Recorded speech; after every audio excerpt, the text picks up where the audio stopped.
এক এক করে সব মাছ ভেজে নিয়েছি।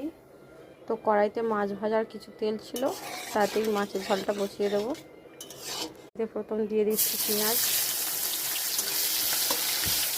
কিছুটা রসুন বাটা, দিয়ে দিচ্ছি আদা বাটা, লঙ্কা কুচি, তার সাথে দিয়ে দিচ্ছি টমেটো কুচি দুটো। সব মশলাগুলো একসাথে দিয়ে দেবো। দিয়ে দিচ্ছি প্রথমে নুন, লঙ্কা গুঁড়ো 2 চামচ, হলুদ গুঁড়ো 1 চামচ,